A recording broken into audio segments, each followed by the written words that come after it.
Next up, we're going to have Melissa, our art director, read a couple of poems. The first couple of poems that we heard from Courtney was by Anna Castillo, a friend of Lamont Steptoe's, and she's a famous author. You can find all of her stuff online. She's been published by like huge, like major presses and stuff. And the second one, C Sharp. She's from Oklahoma. She's got Cheyenne descent. She's black, but she's an expatriate. She lives in the UK. And so the next poet, Melissa's going to read J.C. Elkin. I think she's from Annapolis, Maryland. And then I think she's going to read Gordon Miller, who is of part Anishinaabe, I think, descent, the First Nation in Canada. And there's bios in the back, which you can read too. Okay. Hi everyone, can you hear me? I'm quiet, so tell me if you can't. Alright, so this is the first poem by J.C. Elkin that I'm going to read. It's called Beavers at Bay. Micmac village lay unchanged in her mind for 2 generations until she returned, little girls in hand, giddy with forest dreams. A loop trail wends through the woods, needle strewn and moccasin slick. Pines sway, birches quake, old deerskins line teepees. Jays screech from beached canoes. Brave bear still whittles by the pond. Bifocals, plaid shirt, bride queen. I can't say that word, sorry. Cherry wood face etched with wear, waiting in quiet wisdom. A cage of sticks at water's edge bars the beaver's path, nestled in grass lined with leaves, baited with tender twigs. Brave bear sits, waiting and whittling and waiting for questions. What's that thing, mister? Twiggy arms point. A beaver trap. He goes in there, see? The porcupine quills keep him in. Then why does he go? They ask. Because he wants the treat. Willow twigs, birch, or maple. You like maple syrup? Well, so does he. We're baiting his sweet tooth. But the woods are full of trees. Why not eat them instead? Because he's lazy, that's why. He's eaten what's close by. This is easier and he can't wait. Does it hurt? Is he scared? What does he do? He gets angry and barks, but he's smart. He won't let the quills hurt him. Back in the shop, they eye maple candy, in shapes of leaves, pilgrims, and moose. Want a taste? The cashier asks. Blueberry eyes swap wary glances. It might be a trap, they decide. Baiting our sweet tooth. We'll wait.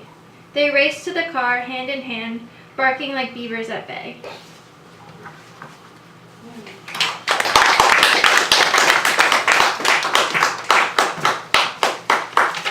Okay. This next one is called A Native Journey, and I might not be the best person to read this, but I'm going to read it in lieu of Gordon Miller and try to do it justice. We left our home and traveled far, searching for something we do not know. Was it part of our heart that we are trying to fix, lost many years ago before our time, when the world was ours and we lived free, the air was clear, the water was clean, the earth was rich, and we were strong? Was it a dream or an elder's vision of a great people, living under the guidance of the Manitou in harmony and respect? The old days are long gone, and we will find them again in our mind and soul.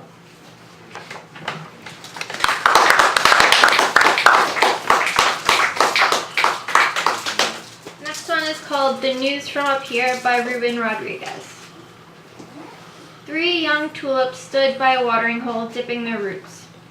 Don't dip your stem, sicko. The smallest, a pink tulip, blushed and yanked her roots from the communal station. A towering chrysanthemum galloped down the road.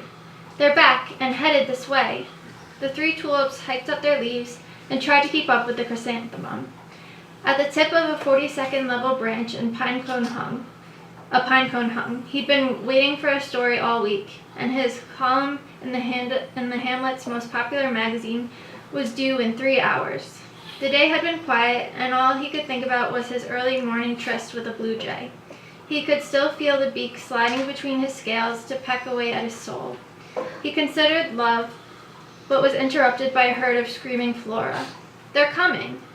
The pine cone spun on his stem to face the direction the flowers were fleeing. Over the crest of a hill he saw them, the people, invading again. They stumbled in his direction, and the pine cone began to take notes. He considered the length of their stems and leaves, the soft nature of their bark. Their petals were ugly, he thought, stringy, limp, and dull. When they were but feet away, he heard the tallest wide one ask, "Where are we going?" The others stopped and looked at one another. No one spoke until the smallest looked up and said, "How about here?" The pine cone swore that the little one was looking directly at him. Half of him shivered in fear, while the other quaked in delight, imagining the story he would have for the magazine.